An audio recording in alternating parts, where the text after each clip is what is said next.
The way you were kind of like in this weird liminal space because we did the tour and we've seen a lot of the halacha, but we haven't actually seen the Shulchan Aruch. And someone could attack me and say that I maybe I'm too focused on the Shulchan Aruch as a when I do Chazara. But so I thought actually we'd The start out Bach maybe would say that. the Bach would probably definitely not. I mean, there are plenty of Marshall would probably say that. There's a lot of anti-codification people out there, but not clear what the Gra would say. But I thought we'd start just to review the Ran versus Rashi on the whole theory of like Devar Sheish Materium. So we can do it outside. Maybe I'll throw it open to you guys. Maybe one of you guys will take Rashi and one will take the Ran. Anybody want to jump in?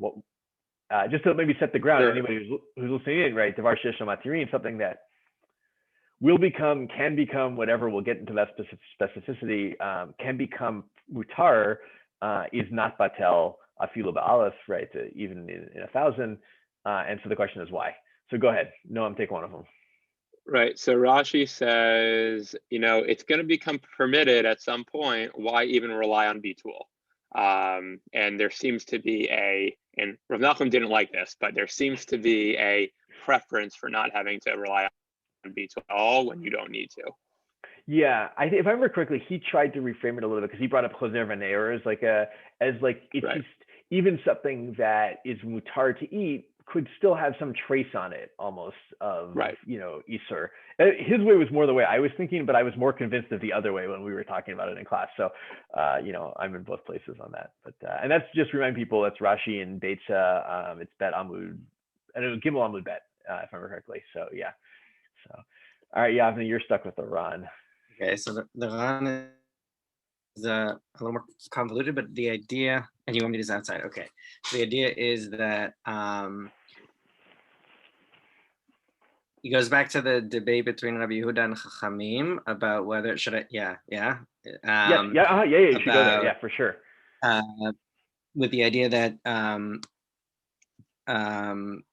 the question of whether min b'mino, Rabbi Yehuda holds that min b'mino is never batel, and the Chachamim hold that that is batel berov, and what the Ran claims is that the Chachamim actually hold that in principle min b'mino really is never batel, but because the case that we care about is when it's Isur veheter, then it's not really min b'mino because one of them is Isur and one of them is heter, and therefore they're not the same type of thing.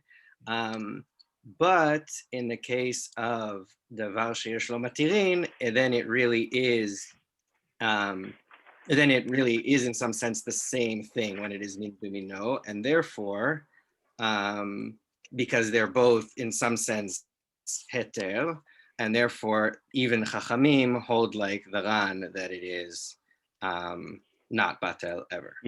I'm going to sharpen that a little bit because go ahead. No, go ahead. You can finish if you want.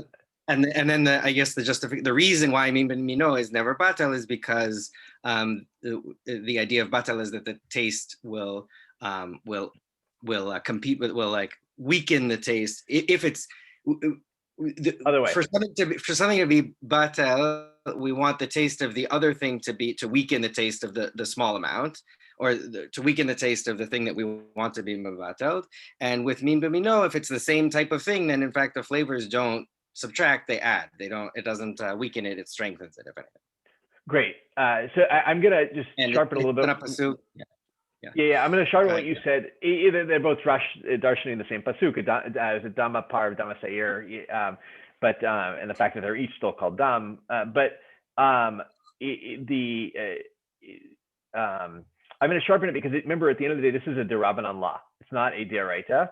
And so I think that the way the Ran, if I remember correctly, the way he says it is, it's not that, right? He says, number one, normally if you have an Isur and you have a heter mixed together, even if they're what we think would be the same mean, they're a different mean. This is, Isur chicken with heter chicken, and therefore they're not the same mean. This, by the way, we'll see this Rav Landis went a little bit different with this, but we'll see. I think it's the Taz next week who will claim, yeah, this is clearly Bater Shema, right? Obviously, right? This is not a Bater Tama mean bimino. Remember, if you remember correctly in Avodah Zarah, there's a debate. Do we follow, what does it mean to be the same mean? Is it according to the name or is it according to the taste? And it's not that is the same mean, right? Because this is actually, it's a safek mutar, safek heter, or not maybe not safek. It's like something that is like between mutar and heter. Right now is asur. Isur and heter. You know, right now this is this egg. Let's say an egg is born on Shabbat. It's asur at the moment, but it's gonna be mutar. So it's somewhere between the same mean and not the same mean, and therefore the rabbis made a gezerah on it, saying that's not batel. I think is the way the Ran has to play out. I think he kind of says that actually, and that's an important thing, right? To remember that all of these categories that we've had, Roi Likabed, Birya, and now Yesh Lamatirin are gezerot derabanan and not deoraita claims about bitul. Now, granted, the claim about min b'mino, eno batel, might be, it seems like it's deoraita, right? It's from Rabbi Yehuda, and according to the Ran, the Chachamim agree, right? They actually agree min b'mino is not batel, as you said, because what we need is a weakening of the flavor of the Isur, or weakening, maybe not, I don't necessarily want to say flavor, a weakening of the Isur, let's call it that for the moment. And min b'mino isn't weakening it. So, okay, anyone want to add anything? Tikva, I know you jumped in a minute late there, so you may have some, you don't have to, but if you had something to add to that. I just have a question now thinking about it, but I was understanding it more like how Yavni was explaining it. But then according to the Rabbanan, they agree with Rabbi Yehuda that min b'mino should never be batal. They're just saying, right, this like case that looks to us like min b'mino is actually not, because one's Isur and one's heter. But But then why don't they still make a distinction though between min b'mino and min b'she'eno mino, that min b'mino is batal l'rov and min b'she'eno mino is batal b'chif? Yeah, it's a great question. No, it's a great question. I haven't had a chance to look into it, but I think it's a great question, because then it's like, you know, why if the Chachamim think that min b'she'eno mino is actually batel 1 in 60, not barov, then why, you know, then what's going on? You know, then there shouldn't be any batel barov. I haven't had a chance to look into this if anyone says anything about it. If anyone knows anything or has an answer or has thought that about the Ran, it's a great question. So, Sarich Yun, I'll leave it at that. Maybe I don't know if I'll have a chance, but maybe somebody else watch this. Maybe Rav Nachum will watch this and give us an answer, or we can ask him next time. So there was a Be'er Tev that I understood well enough to see that. I think that he was discussing that, but I didn't understand it well enough to know what he is. Oh, did he say that in Shir? It's No, what? No, I was just saying I saw Be'er Tev that I didn't have time to look into enough to understand it, but I think he was at least asking that question. I'll go back over that and see if I don't. It's one of the Achronim. I think it's the Shach brings up the Ran. I have to see it. I don't remember what he says about it, so he may bring that up too. But the Taz brings up. It was the Taz. It was the Taz. Yeah. So if the Taz brings it up, if the Be'er Tev brings it up, he's usually quoting one of the two of them. So it's most of the time, or summarizing. But okay, good. So that's the main distinction between the two shitot. The number of cases where which shita you have actually matters. I think on one hand it isn't, you know, they're pretty narrow. I sent you guys a Pri Megadim where he brings up a case. On the other hand, I think they both give some fundamentally important ideas of Isser v'Heter, right? Rashi is giving a pretty fundamental idea of, you know, that somehow, even though Bitul works, it's not ideal. And I don't just mean it's not ideal like it's b'diavad. I mean, he means it's really not ideal. And if you could avoid it, then, you know, avoid it. And, you know, and the Ran has this really, you know, interesting shita that everyone agrees, not only that everyone agrees that maybe we know is not batel, but that like what bitul is really about is a weakening of the substance, which made sense to us maybe, but I think he makes that very fundamental of this weakening idea of being like machlish versus, I don't remember, was he machzik or ma'amid or something like that? I don't remember what his language was. So, all right, good.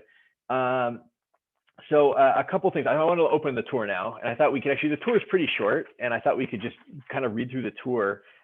This is my, you know, I don't have to prepare so much. We could read through the tour and just remember some points based off that. it's a, and we'll see when you guys may have already looked at the Shulchan Aruch. The Shulchan Aruch, not surprisingly, is much longer. The Shulchan Aruch has a lot of additional points on this topic than the Torah has.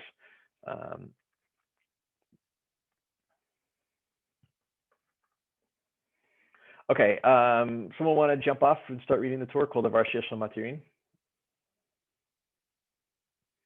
I can read. Go for it. Kol davar sheyesh lo matirin kegon beitza shenoda biyom tov sheruya lemachar im nitarva b'acherot ben shlema ben trufa ena betela afilu be'ela. So anything that will eventually become permitted, for example, a egg that was what's the technical term for no? No, laid. You lay an egg, right? Is that Laid? right? You lay an egg? Yeah, you lay an egg. Yeah. Okay. This is an English word, not a Hebrew word. Exactly. Laid. Yeah. Right. Laid on Yom Tov, and it's going to be fit for tomorrow when Yom Tov is over.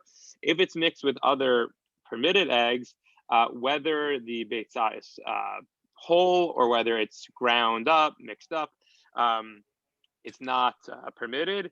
It's not nullified even in 1,000. So it's not nullified. Great. And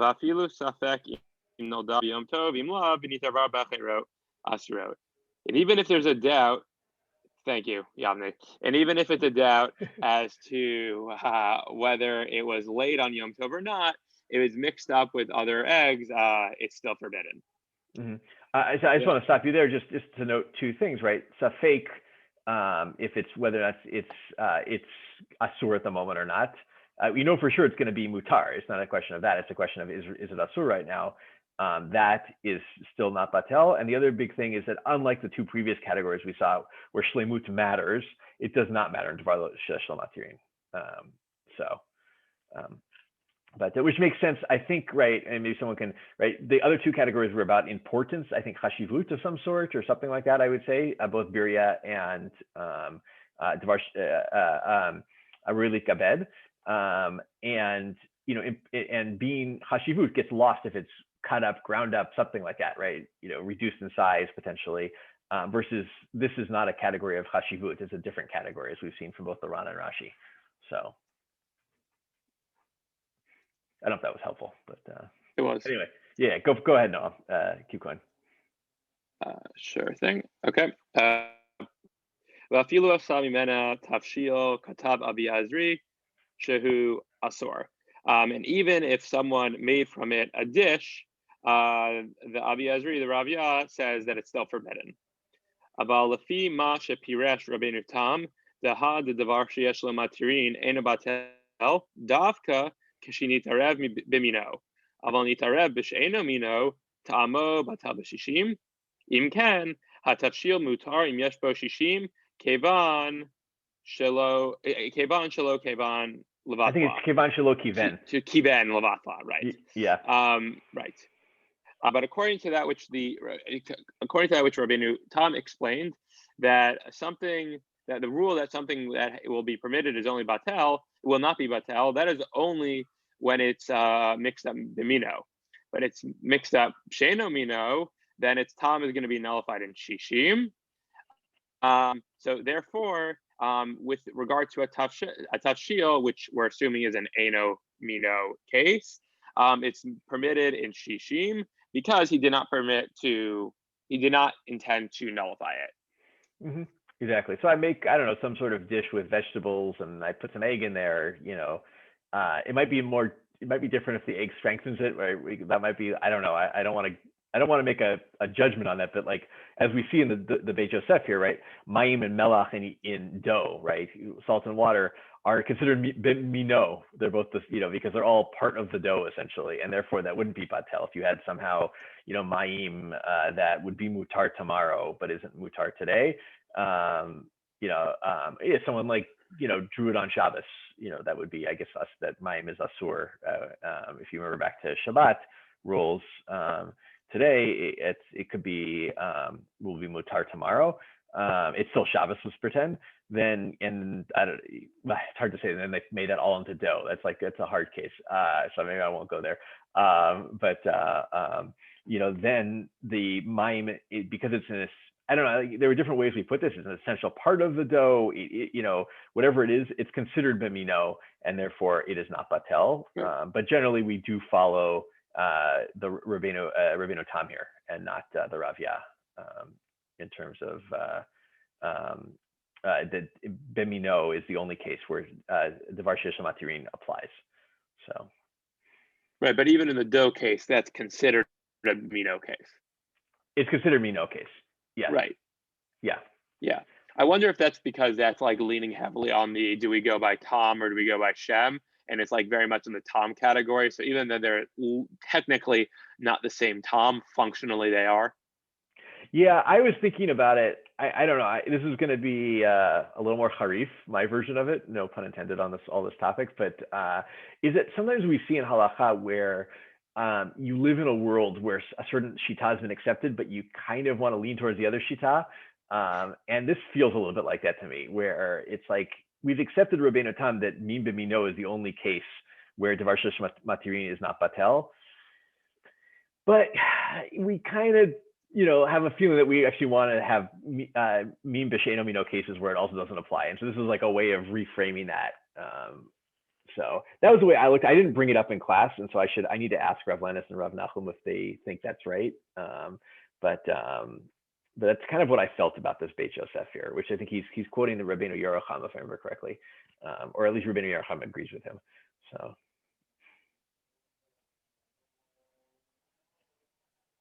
Anyway, you know, I could give other cases where I've seen that. You see that a little bit with like Shvidat Kalim on Shabbat, where we generally rule like Beit Hillel that Shvidat Kalim is, you know, it's not an issue. Like your kli can do stuff on Shabbat as long as you're not doing anything with it. If you like leave it before Shabbat, if people have ever studied the end of the first parak of Shabbat and the second parak, I think. No, it's the end of the second parak and the third parak. You know, but nonetheless, as you like look at the Rishonim and Acharonim, they start like, they keep Beit Hillel, but they're like, yeah, but you know, they make asur all these things that Beit Shammai thought you shouldn't be able to do, leave your kli to do, you know, kind of thing. So. Well, going back to your original comment, that's why codification is sometimes problematic, because you have to codify a shita in some real way. But if you view halakha as more of a narrative process, then you're much more easily able to like go from shita to shita, or like pick and choose elements from the two. Yeah, that's fair. It also could be just right, you know, you're describing a world, right? You know, certain halachot, certain shitot take hold of certain places, you know, and then you know, I mean, Hag Yisrael Torahi at some point, right? So you kind of can't fight it so much. So, but good. It's okay. So those are the main points on Aleph. I just take a look at Bet. This is the Rashba here that the Torah is going to quote, according to the Beit Yosef, poorly. Although I actually think I need to look at it again. I think in the Shulchan Aruch he also does a bad job of quoting him. So you know, not that I would ever say that, but you know, so either Tikva or Yavni, you want to read the second part of the tour?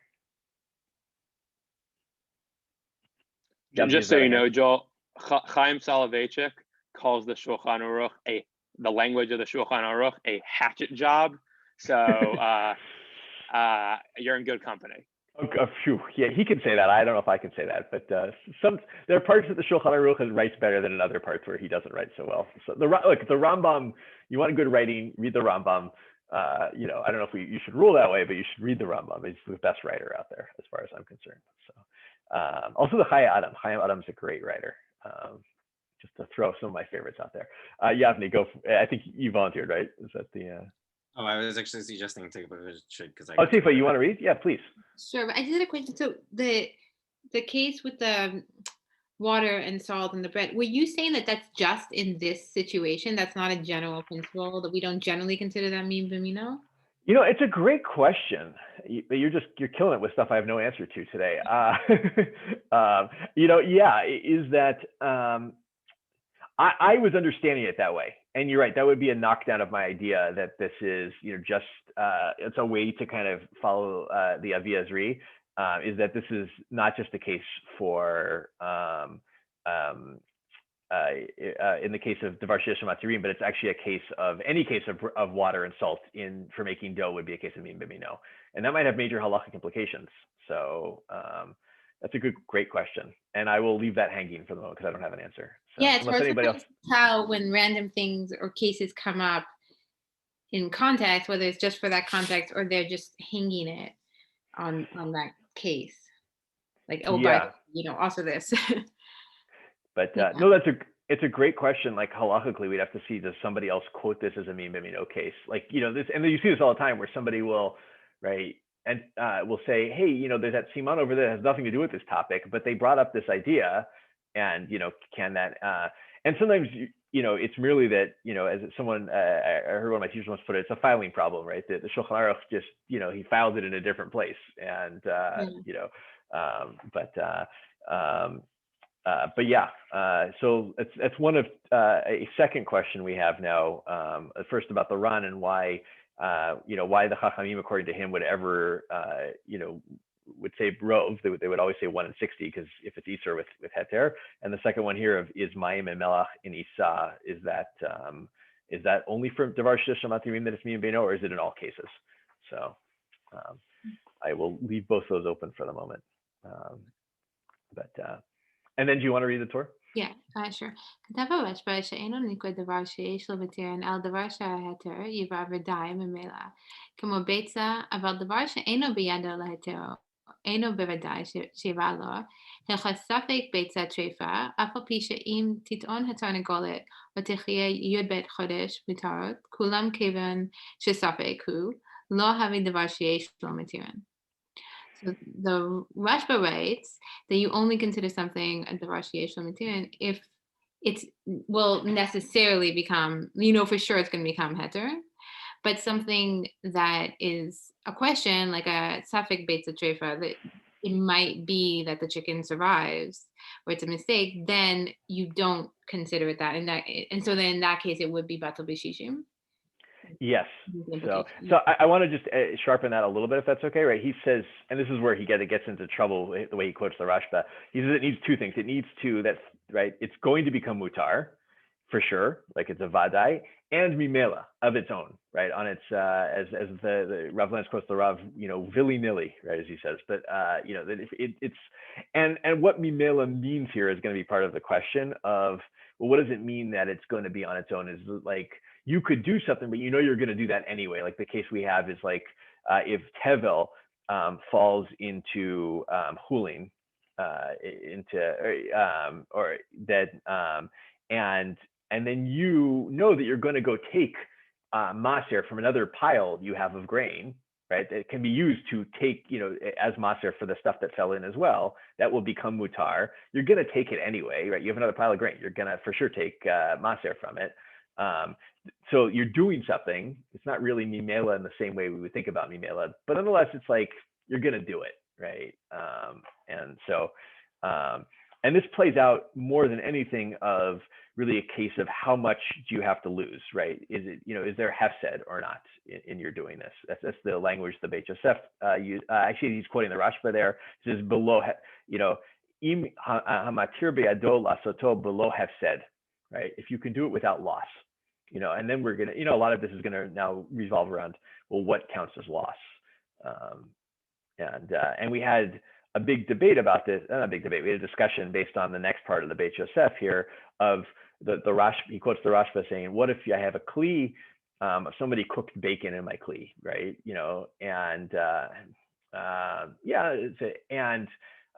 use something that actually I would have hagala. Let's say they cooked treif soup in my kli. And it gets mixed up among I know I need to kasher it. I put it out there and I got mixed up amongst my other kalim that look identical, right? Is it batel barov, or is it going to be never batel because that's davar sheyesh lo matirin? If I do hagala on it, it's fine.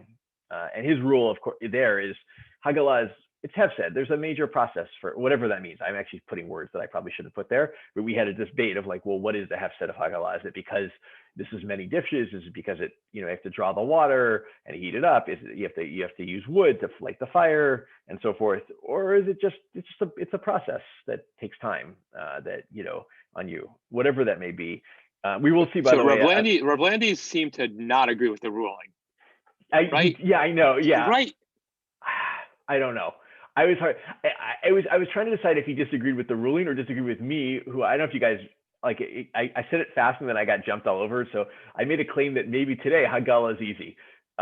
You know, like I don't know, like you know, I've done Hagalat Kelim. It's not so hard in general. We have water in a tap. We have a stove. You know, and hey, you know, if you live in Yerushalayim around Pesach time, you know, you just go to your street corner and someone will do it for you. It's like that easy. And I think I wasn't sure if he was attacking the law or he was attacking me for saying that. So, and I haven't had a chance to clarify with him about that yet. So it's, yeah, it's a good question. I will say, right, somebody else is we didn't get into this, but there is a whole principle here that it's also like some of the other categories we've seen, that Devar She'esh Matirin is only a thing of where it's Machmat Atzmo, right? It has to itself, you know, be, and not like, for instance, you know, blood. We're going to get the case of blood in meat, which will just become mutar if you roast it, right? Potentially. Then and they say no, it has to be, you know, itself.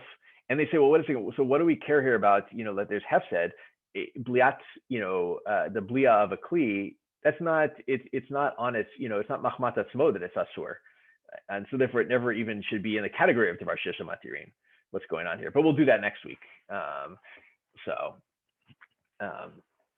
Anyway, I bring that up. This is always the thing about kalim that kind of is that they fall in this weird place in comparison to food.